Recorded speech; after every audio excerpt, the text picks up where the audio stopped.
What is up, wrestling fans, and all rise for an all-new edition of the Parts Unknown podcast. I am, of course, the Tribal Chief of Ringside Intel, Jason Burgos, and with me, as always, is my right-hand man, my enforcer, and wise man, all rolled into one, none other than Jose Maldonado, Baby Blue. How are you doing today? Dude, you really know how to bring a dude out for a podcast, man. That's what I'm talking about. Get hyped, you know what I mean? So I'm feeling great, man. Great. We're ready to get into it, man. The year is almost done. This is like the last big event for WWE coming up, so there's a lot to get into, man. Let's get to it. Especially, we don't know what the world's going to be in 2025 at this point, so we might as well enjoy it while we still have it. As always, please like, share, subscribe wherever you're listening to or watching this. We got a lot to talk about. We're going to do some of the Survivor Series predictions. We're going to talk a little bit about the rumors of Becky Lynch. Maybe she's close to making her return, especially with WWE Raw going to have their Netflix debut in January. We're going to talk about various things going on with AEW. AEW finally wising up, maybe doing smaller venues. Danhausen drama of all things. Dustin Rhodes maybe no longer being with the company. Kenny Omega returning, but not with AEW. Makes no damn sense. We're going to talk the introduction of a new WWE Women's Secondary Belt, United States Championship. Also, RIP for Chase U. Oh my God, I didn't get to watch Chase U enough, and now they're leaving me, or maybe not. We'll talk about more of that later. But first, Survivor Series predictions. We're not going to do the whole card because when we're recording this right now, we only know 3 matches for sure. So we're just going to really focus on that. WWE's holding on to the last minutes to let you know the other matches. There's speculation, but we don't know anything. So we're not going to do predictions for matches we're not completely sure about. So we're going to just do 3. At least the 2 WarGames matches are set. So first, we're going to start with the World Heavyweight title match. We know it's going to be Gunther versus Damian Priest, a rematch of their match at SummerSlam, which I was at in person. Unfortunately, saw Damian lose, but did get to see Gunther win his first WWE World Championship. What are your thoughts on this? Is there any reason to expect the results to be any different this time around the rematch? I don't think so. I think the percentage may be a little bit higher. I don't think it's as obvious of a win for Gunther as it was in SummerSlam. There may be a slight chance they could freshen things up, but I really don't think so. I think it's too early to take the belt off of Gunther. He's been tremendous with it. This can just reestablish him as a force. I do like how vulnerable they've made him throughout this feud. Like that leads me even more to believe that Gunther's taking the W, is that Damian's gotten over on him the last couple of weeks, especially like this last week on Raw. He really made Gunther look a little bit like a punk. You know, they tried to jump him doing some autograph signings, and Damian has looked cool as hell as always with his responses. So yeah, I don't think Damian's gonna pull this one out. Love the dude. I think he loses nothing from losing to Gunther, and Gunther gains a bunch from just keeping the momentum going. I think into next year, there's really no reason to take it off him.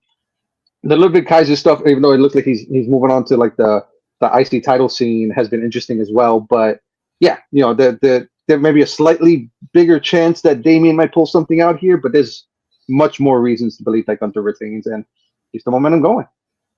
I get what you're saying about the storyline going on now, and he had to do something different. They had to try something refreshing with Gunther. That's it.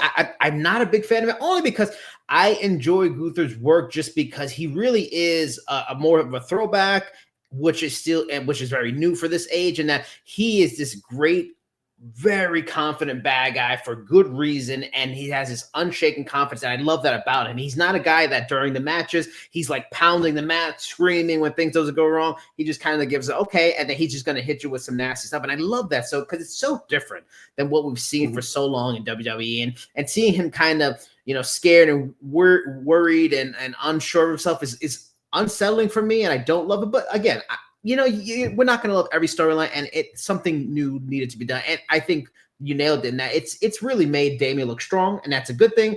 There's been reports about how they're very high on him. That said, I agree too. I don't think he's ending Gunther's reign here. I think that's the whole point of this, to make him look very strong, because he's going to lose again, unfortunately. And let me ask you, you bring up an interesting point. Do you think WWE has booked themselves into a corner with how strong Gunther has looked? And this is kind of, maybe grasping at straws to a way to make Damian interesting without feeding him just outright to Gunther? I think they've backed themselves into a corner in general with having really long title reigns, and I understand the value in that, and it helps build stars, but it does take a lot of unpredictability out of it. I think that was a part of what made the Attitude Era so good. They were title changes all the time, which again that could be a negative, but you never knew what was going to happen. So you didn't go into stuff knowing what feel like what's going to happen. That's what's happening here. So I think that it's hurt a lot of different people in a lot of different ways, and even Cody.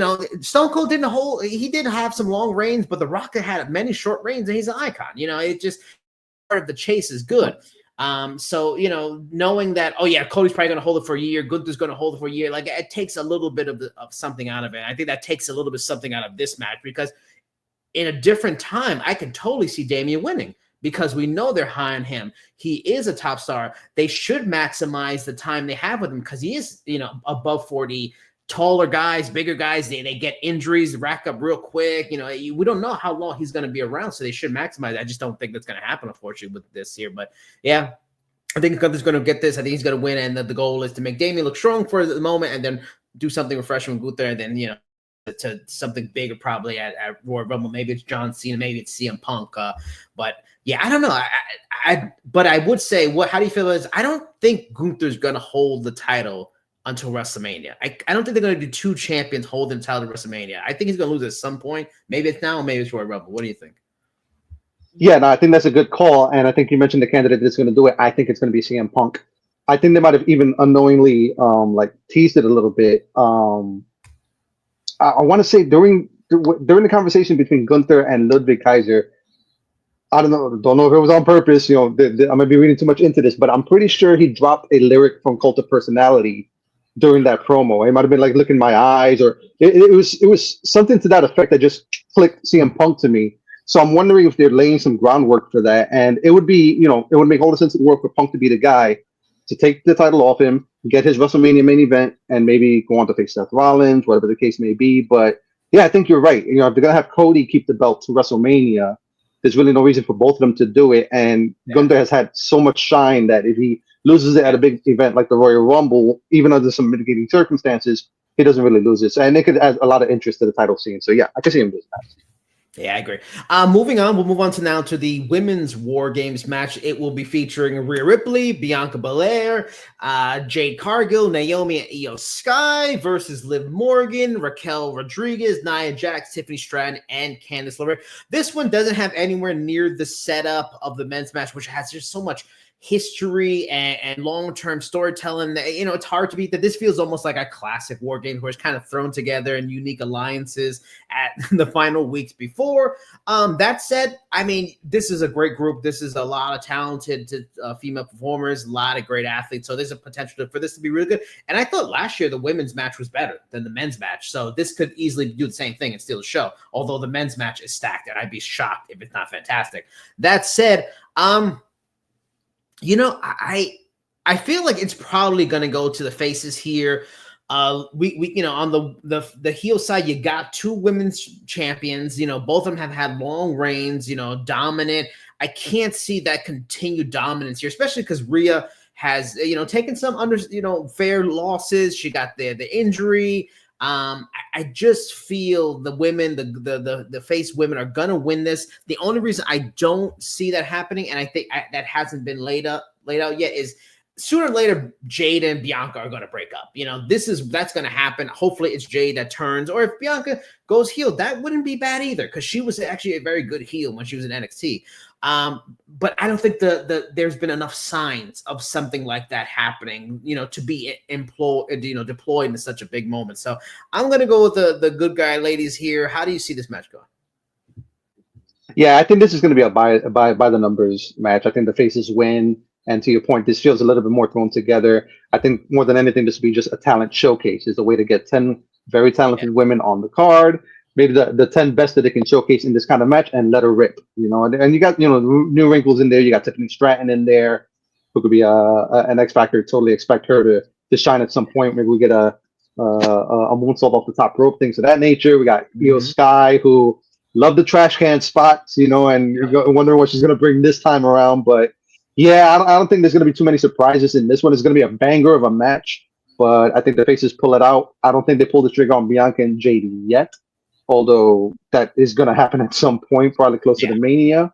Regarding that dynamic, as much as I love Bianca as a heel in NXT, and we haven't seen too much of it in the main roster, I think if she were to want to be the one to turn, she would eat Jade for breakfast, and that's not going to do Mm. anybody any favors. I think Jade needs to be the one to turn heel. It just makes more sense. The crowd, Yeah. as much as they're in awe of Jade in terms of like the in-ring work, Bianca's clearly superior, and I think Jade is much more of a natural heel, and her skill set suits that a little bit better. So, as much as I think this match is going to be by the numbers, I think that feud should be by the numbers as well, and that's the direction they should go. But in terms of the match, yeah, I think the faces take it in a stellar showcase for everybody.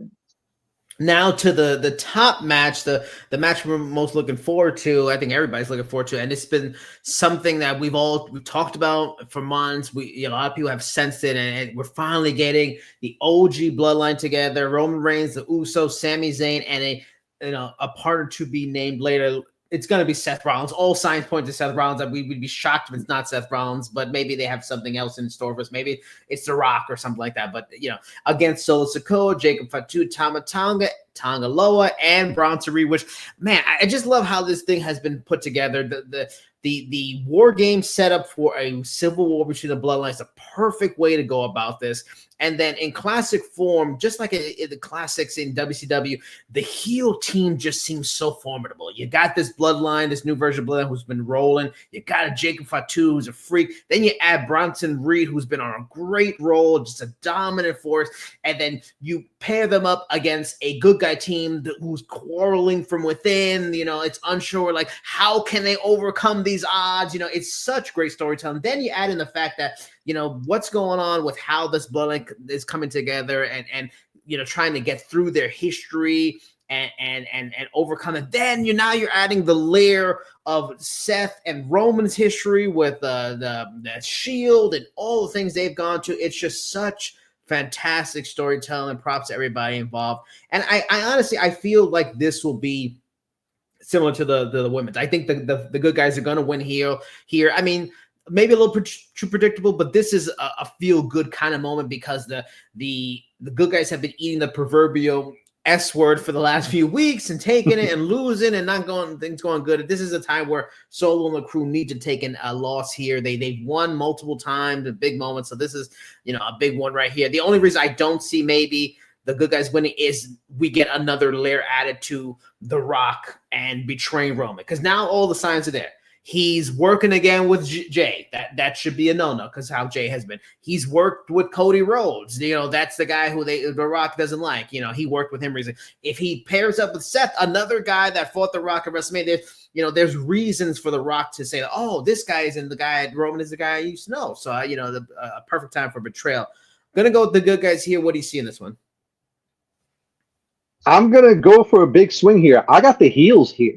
I think Solo and his crew pulled this one out for the simple fact that I think it's a much more interesting story to have Roman a broken man after this match. You know what I mean? Okay. Like, the Solo's bloodline has gained a lot of momentum in recent weeks. They've had a lot of positive things go their way, but if they were to lose to a thrown together team, despite the history that Jay and Jimmy and Sammy have together, throwing Seth to that mix, there's a lot of turmoil to that crew. For them to lose to that kind of a crew, I think it hurts them in the long run. And this could be a signature win for Solo and his bloodline, and there's still a lot of story to tell. Kind of what made me go in this direction is, the cliffhanger ending to Smackdown. I'm not sure, I may be wrong and they might resolve it this Friday, but Roman trying to reach out to the wise man and not being able to get in contact with him. It's like, he had the world at his feet for so long, and now he has no idea what to do. The people that he had under his control do not respect him. His family is against him, and he doesn't even have his advisor to turn to. This could be the last nail in that coffin to have Roman humbled and just trying to figure it out. And that could be a much more compelling story to tell from Survivor Series to WrestleMania. I can see them going in that direction. I think it does a world of wonders for Solo, for Jacob, for all that cats, and for Bronson Reed. Bronson has been one of my favorites for a long time, and I'm so glad that they are showcasing him. I love the tsunami. I love that big bastard and everything that he's been doing. Totally expect to see a tsunami off the top of the cage. Not sure what that'll do to his knees, but you know what? I hope he's willing to risk it for and all that good stuff for the spectacle. But yeah, I can see a scenario where the heels pull it out here. It's not the happy ending that everybody's counting on. There's a lot of stories that can go from that. Seth can kind of go back on his own. Sammy, Jay, and Jimmy still got to figure their stuff out, and Roman's just, kind of a broken man trying to pick up the pieces. So to me, that would be the more interesting direction. I can see them going that way. Yeah, and that makes a lot of sense. All fair points. Moving on from there, let's get into some news around the wrestling business and stuff like that in the last few weeks. One of the more interesting ones is a lot of rumblings that Becky Lynch may be on her way back. She did an interview recently, admitted that the way her run ended in WWE recently, early this year, that's not going to be how it ends for her career. And we all know she's a mother now. That's pretty prioritizing that. And there were various reports that they did have contract talk when a contract expired early this year, and maybe it seemed like she didn't get the offer she wanted, and fairly took some time off and maybe waits till she gets what a lot of people think will be the biggest contract for a female wrestler of all time. And there's thoughts that based off of this recent interview, what she said, maybe she's already signed it. A lot of talk about bringing in big names for that Netflix debut. She was already on Raw. It makes a lot of sense for her to be on board and be ready for that. But the big question is, when she comes back, who should she be feuding with? I mean, she's going to probably be on Raw. So let's take out the Smackdown options. I threw out some names here. Sonya Deville and her crew, maybe that's one way to go. That's an interesting one because Becky and Zoe have a little history. Obviously, you can go Liv Morgan, but we kind of already saw that. To go back to that when we've already just had a long Liv Morgan Rhea Ripley feud, I feel like doesn't really help Liv. She needs to go in another direction, something fresh. Maybe if they want to revisit that, she has to get through Raquel and Becky as like they've done with a lot of big enforcers for heel bad guys for a long time. You got to get through them before you get to the final boss kind of thing. We saw with MJF and Wardlow for years. Or the one I thought about is because they used her really well to start, and she's really just fizzled because there's so much talent. She got lost in the shuffle. Maybe she comes back and goes heel because, gosh, she has so much talent, is a heel Lyra Valkyria. And it makes sense. She's Irish. She's the new breed Irish star. Becky's the old breed Irish star. She's such a talented wrestler. The matches should be good. What do you feel? Who should Becky be feuding with when she finally makes a return? Totally with you on Lyra. I love Lyra. I think she's uber talented and has all the tools to be a big player here. Whatever Becky's return is, I think needs to involve Lyra, and it could be a combination of the people that you mentioned, have her maybe team up with Lyra to go after Sonya Deville and Zoe Stark, and that could be a fun little feud. One scenario I like is that maybe have Becky come back and elevate Lyra by proxy, so where it's now you got Raquel and Liv, maybe Becky feuds with Raquel and helps Lyra get to the next level to go after Liv. That could be a fun feud, and it doesn't even have to end with a title change, as much as I would love it. It can end with, Becky making promises to help elevate Lyra. Lyra comes up short. All of a sudden, Lyra gets frustrated and turns heel. Now you have Lyra versus Becky leading up to Mania. A scenario like that would be a lot of fun, and it could be a real good passing of the torch moment for Becky to Lyra for a lot of the similarities that you mentioned. I don't think it's too far off to think that Lyra could be like the next coming, not necessarily to the grand scale that Becky got to with the man, but in terms of a linchpin of the division, an anchor that they can lean on, Lyra has the potential to do so, and Becky giving her that moment to really elevate her to the next level, whatever the case may be, makes all the sense in the world. You're really making me jealous with these great storyline ideas. Now back-to-back 2 segments. Please knock it off. Stop it. I'm the star of the show. I'm supposed to have the great ideas. Damn it. I'm going to take it down a little bit. I'm humble myself a little bit. As always, please like, share, subscribe, comment. Let us know what your picks are for Survivor Series, WarGames. Moving on from there, we got a lot of AEW stuff to talk about, and of course, it's not good as always. We've talked about many times our frustrations with AEW. The first thing we want to talk about is first. There's been rumors that what we've mentioned and spoke on for a long time is that they need to stop doing these big arenas. We've seen it all on social media, half full, maybe a third full. and it just isn't a great look, and just wasting a lot of money. There's been talk now they finally wisened up. They're going to move to these smaller arenas. One recent report said the holdup is because the rigging system they have is built for large arenas, so it's hard to get it small. Just get rid of the rig. Jesus, they don't have any fun setup anyway. It's not a big deal. Just change this, adjust things. Not a big deal. Do it. And the other thing is that there was Fight TV has been promoting for their pay-per-views. They're doing a 2-for-1 sale for Full Gear and then World's End for $85. You can get both events, which I mean that's sort of a deal. It's like a $5 save because they're like $49.99 anyway. I mean, big whoop. But what are your thoughts? Going small arena, 2-for-1 sale. Is this signs? Man, like we really should be worried despite getting a TV deal. Like AEW is heading to bad places, or what we talked about. They don't run things like a business, and they're finally just making business moves. They may not be spectacular and sexy, but these are the right moves to be making. Yeah, I think this is more of a just grasping at straws type of scenario, man. Like this does not feel like smart business, and it hasn't for a while. The attendance has been just horrible, and it's been really hard to mask. There's really no reason that they can't dress up smaller venues and make them look fantastic. For the longest time, a lot of people look fondly back on Monday Night Raw and the Hammerstein Ballroom era.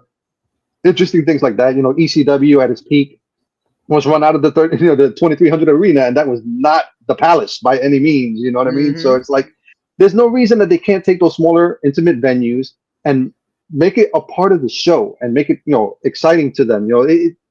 Trying to make themselves WWE light doesn't do them any favors. The optics are bad when they're blanketing off large portions of the arena. If they still want to try larger shows for the pay-per-views, if they're able to get the right draws and that kind of thing, that's smarter. But I think smaller venues make all the sense in the world. The sale on the pay-per-views, I just hope this is the last of it leading to the HBO Max era. I hope I don't think they've announced details on what that pricing is going to look like or availability, but I really hope it's not 2 for $85 on Max, discounted price for subscribers. We fully should expect either full access to pay-per-views or at the very least a heavily discounted price for subscribers. Otherwise, they just shot themselves in the foot for something that people have been waiting for years to see. So yeah, I'm not putting too much weight into this sale of 2 for $85. I hope it's just a farewell to the old style of planning, leading into better things with Max, giving them the benefit of the doubt and hoping for better things. But that has gotten us into a lot of trouble in the past for AEW. So. I'm gonna say it's a little bit of both. Because I mean, and we like you said it with all the small venue stuff. There's a success right there. We see it every week with NXT, who is now beating them in the rankings. NXT with their more development roster is often beating them, the top flagship show of Dynamite. But I mean, I don't know why. That's the drawback of such early success, that they're stuck in a mode and they think they can still do it. And just you got to come to reality. And it's all about presentation. You're really at this point, you need to fake it till you make it. And when you hear people clearly yelling out, just Dean Ambrose, go back to Roman Reigns, and people are setting off fire alarms, like it's getting ridiculous. And now you need to fake it till you make it. So you get into small things, you get to that same NXT vibe where it's a small amount of people, but they seem loud, they seem exciting, gives a far better presentation. That's what you need to do, because now fans are just turning off. Like they're thinking they're watching an inferior product, and people can easily be turned off and go elsewhere. And especially if the product is questionable as is. The 2-for-1 thing is it's smart, basic business level, and old school style, but it's just silly to me that it's for a price that's only a little bit less than if you were just paying them both outright. Like if it was like 65, that's okay. Yeah, maybe that's also not a good look, but it's still like saying, look, we want to reward our customers, that are willing to pay this set amount, and we'll give you both. Like it's weird. But it's things that need to happen. Like we've already heard these stories about this whole Jon Moxley story is kind of based off of some reality, and it's, unhappiness, but, going in a new direction. Like this is kind of part of it, just making smart business moves. Like they can't keep doing this for another 2-3 years. They're going to go out of business. We've seen it in this industry and along with even MMA. When you have such a giant Goliath running the show, and the biggest thing, other promotions died. WCW died. ECW died.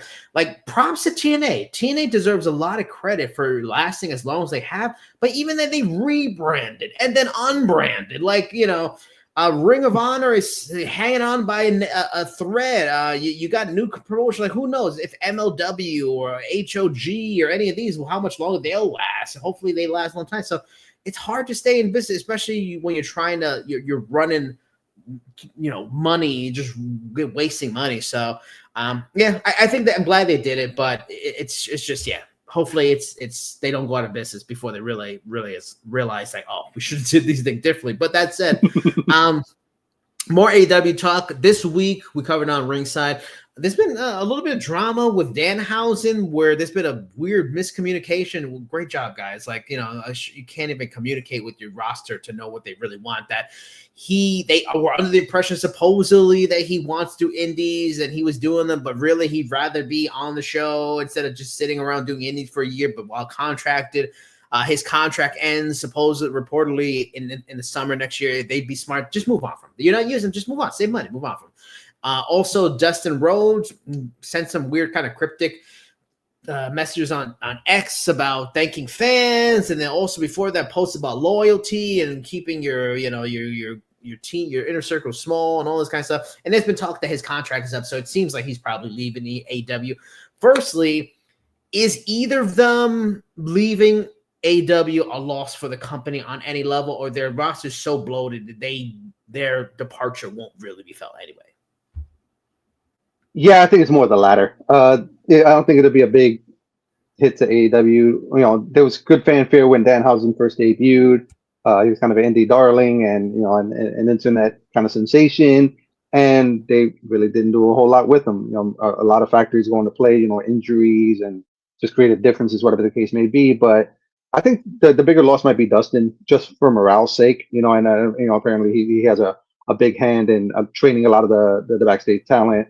So I think that might be a bigger loss in the grand scheme of things for AEW, but they'll be, I don't want to say fine without them because AEW is not particularly fine right now. But yeah, I don't think this would be a big loss either way. Interestingly enough, I think both could make some minor waves in WWE. Like, I think I think we might have discussed this in the past, but like Danhausen in NXT would be a lot of fun. A lot of potential bookings there, and NXT has the kind of more lighthearted vibe that lends more to his style. And with Cody being the guy in WWE, I don't necessarily expect to see Dustin back in an on camera capacity, but like working backstage or being an agent or working with the talent down in NXT, being a lot of people from NXT were Dusty's kids. Maybe Dustin can help like carry on that tradition or something like that. He has a wealth of knowledge. Everybody speaks highly of just his mind for the business and his ability to train talent. So I think they would both be, auditions very much in the plus column for WWE if they decide to go that route. But in terms of minuses for AEW, not a big minus either one. Yeah, I don't think Danhausen's is unfortunately is going to be too much. And you said on why Dustin, there is some value being lost, and also just the more adults in the room they lose, the more it hurts them. The more some of these older guys that are leaving, the more the product has gone down. Like the sensible, experienced people that make a difference in a company that have in WWE for decades are leaving, and they're leaving it up to the inmates, and the inmates don't really know how to run the asylum, unfortunately. I will get to one of the top inmates doesn't even want to be a part of the asylum, it seems like. But going on, I think perfect scenario for both is NXT, really. Danhausen, I think, would just be perfect for NXT. They're in such a good mode right now where they're having a really fun diversity of the roster. They're having Chase U is a perfect example of how fun and they can, and not everybody has to be a badass. And I think he'd be really interesting. He's a real solid wrestler, so he can offer something there. But just as a fun character, the interactions with different characters would be so much fun. And for Dustin, I think what's going on with Shawn Spears, is there in NXT where he's a wrestler, but he also has a role backstage to help the younger talent. Dustin would be perfect in that. Unfortunately, I think he has a bit of an ego where he still wants to wrestle and make an impact, and I think that's kind of going to hurt his business opportunities in a way a little bit. That said, I still think there is some equity in him on the main roster. He doesn't have to be a performing all the time, but his history with his brother and backing up his brother, and there's something interesting there, and that can be used in some unique ways. And the stuff they did with their father when they won a tag title, they beat the Shield, was a lot of fun. And it could just be short term, just for a year or so. And then if he wants to have one good solid run with WWE for matches, interesting stuff here and there, and then go to NXT, I think to be perfect. That said, I think Dustin would be useful with TNA. TNA has made of veterans and bringing them in interesting ways and playing to their strengths instead of their weaknesses. I think he could be interesting. There's always talent coming and going there. He can be something interesting because of his branding. He's a Rhodes, and you have a top Rhodes in WWE and the history of their father, and him being a part of the company and stuff like that. I think that'd be interesting. But either way, it will be interesting how either situation plays out. But it's their AEW's loss is going to be another company's gain. Moving on from there, Kenny Omega, one of the biggest stars in AEW, one of the most important stars, one of the founders, one of the vice presidents. He has been silent for a long time. It's this frustrating battle with diverticulitis. He's finally overcome it. He's healthy. He's ready to wrestle, and he has his first match in New Japan Pro Wrestling. What what are you doing? This is so it's just shocking on so many levels. One, because Tony Khan isn't saying, what do you mean New Japan? Kenny, we need you here. Don't know if you noticed, but the crowds aren't really there. We got a lot of interesting matches. We really could use you here. We are paying you. This should be where you're at. And then Kenny, as a vice president, a person that's helping to run a company, saying, yes, what's the best use of my long-awaited return? Let's do it in another company. His love affair with New Japan, I get it. I get the value, what they did for his career, but you don't work for them. You're not the vice president of New Japan, Kenny. You're supposed to help them. You can have your match in AEW, have 10 matches, and then go do whatever you want. Go be on Wrestle Kingdom in a couple of months or whatever. What? It's mind-boggling. This is all they do is make CM Punk no longer look like the bad guy. He was the villain. He looked like a terrible person, bad co-worker. He leaves to go back to WWE. Everybody loves him after he shat on them for years. He seems to be helping the younger people, and all the people that are over there look like foolish. And now the company's going in the wrong direction, and he's saying they don't know how to do business, and they're doing poor business, and they make poor business decisions. It's unbelievable from the bottom to the top. It's shocking. What are your thoughts? It's mind-boggling. I don't get it. I get it. It's confusing. You said a mouthful that is just really touches on everything that we're all feeling as fans here, man. In a time when AEW could really use some talking points, they give away one of their biggest talking points, the return of Kenny Omega. That is such a draw to their core fan base. You know what I mean? This is the hardcore wrestling fans are the ones that really are the lifeblood of AEW. Kenny Omega is right at the top of the list for many of those fans. They've been dying to see him come back, and they went ahead and give it up to New Japan. I wonder if this is a scenario to where this is a Kenny decision that Tony couldn't really veto, because how is he going to do so? Whoever's responsible for that mindset is missing the bigger picture. AEW needs this so much more than New Japan does. At this point in time, AEW is really struggling to hold on and kind of build that forward momentum that they had when they first debuted, when CM Punk debuted. And you're right about the Punk situation. It seems like every day that passes and everything that comes out of this whole scenario just makes Punk look all the better. And the recent comments he made about him wasting some matches in AEW, and everybody kind of does the math and it's probably talking about Bobby Fish. He's not wrong in all of this. You know what I mean? It's just, there's so much there that Punk is just making a whole lot of sense in that scenario. I'm not saying that he handled it in the best of ways, but just looking at the decision making in AEW, this is just complete mismanagement of what the fans want to see. This could have been a Daniel Bryan time of scenario where Bryan came back to WWE after those years away, and they just really showcased them, because that's what the fans wanted to see. The fans want to see Kenny Omega. And they're gonna just bring him back in New Japan. God forbid something happens in that match and they lose him again. Yes! Oh my God! They're really stuck with it, and they couldn't even get that initial draw out of it. It just doesn't make any sense for them to go this route. Whoever's responsible for it, they're really not looking at the big picture here. Yeah, just and to show how things are going so well for WWE, so well for Punk, and the flip side of what's going on for AEW.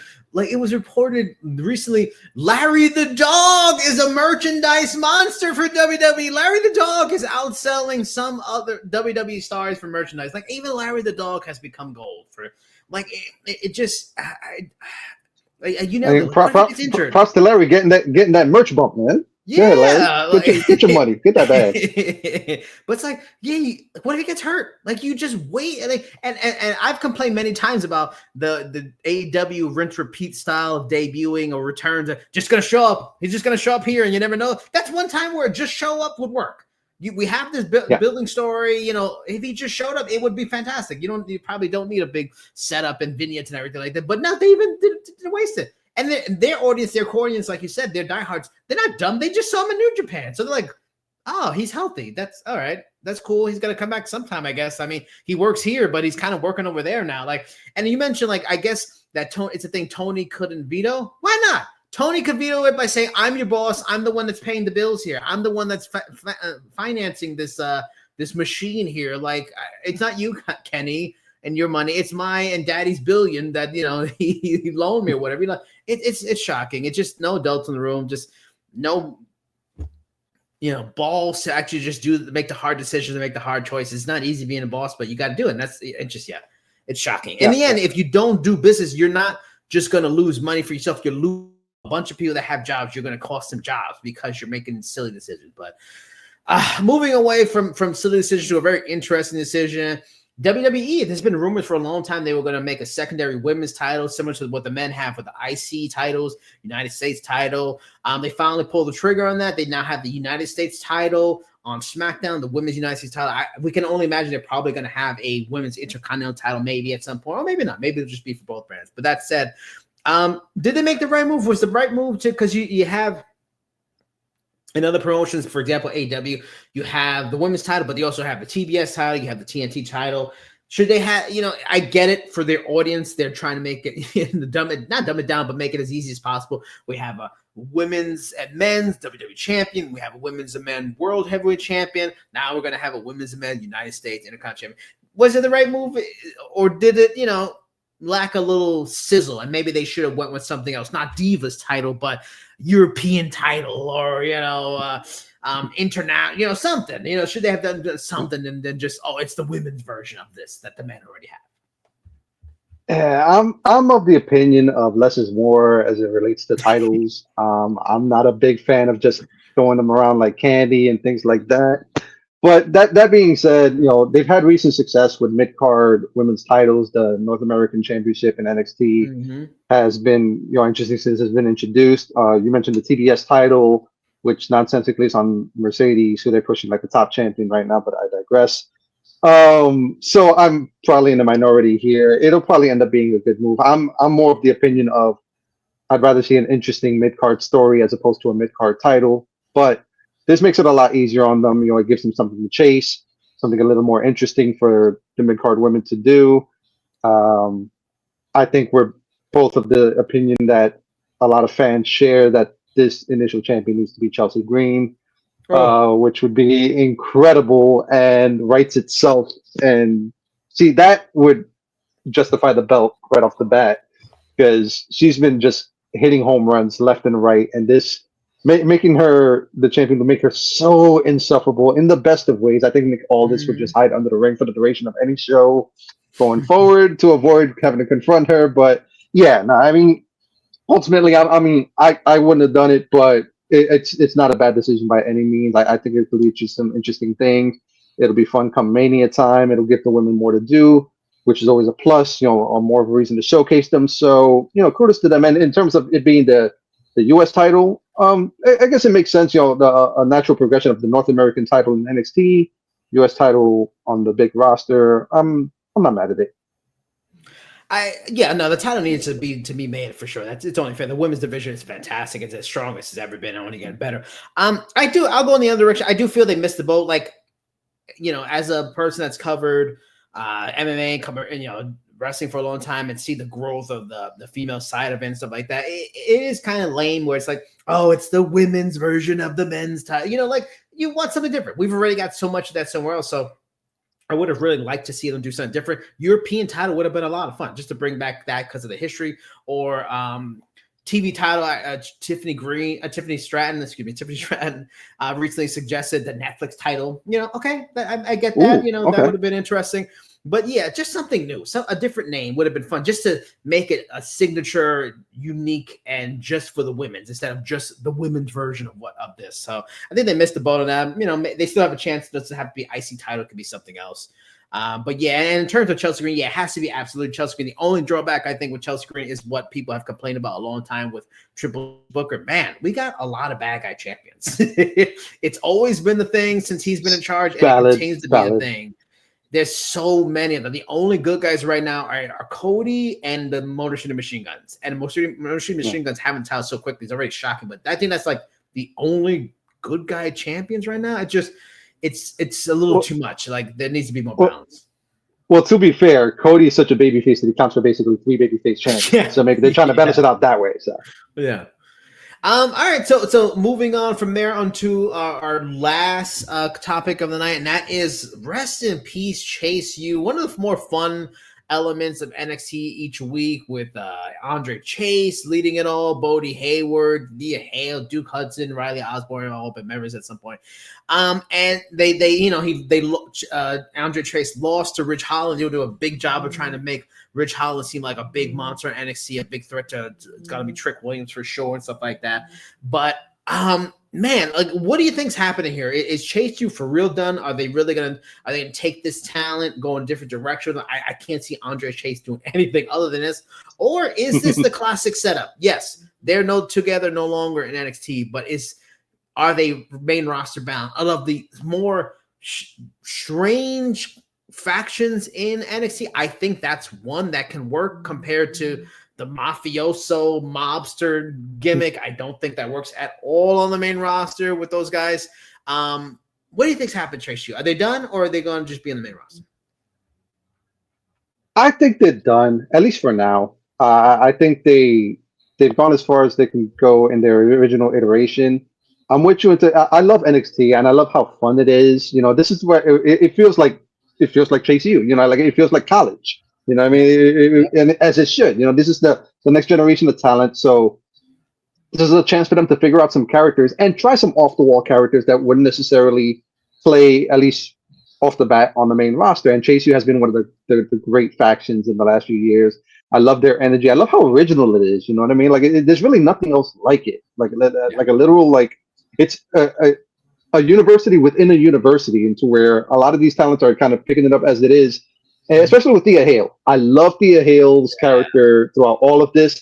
The biggest heartbreak of this, if they are in fact done, is that I was always hoping that Thea would finally get the feel-good moment of getting the title win under the Chase U banner. They teased it a couple of times, and the fans were always so behind her every time she had that shot. So I'm sad that that's not going to happen. But, I think that for now they're going to try different things with Duke Hudson and Riley Osborne. I think they're going to give Thea maybe a little bit of a change to see how it sticks. She's super talented.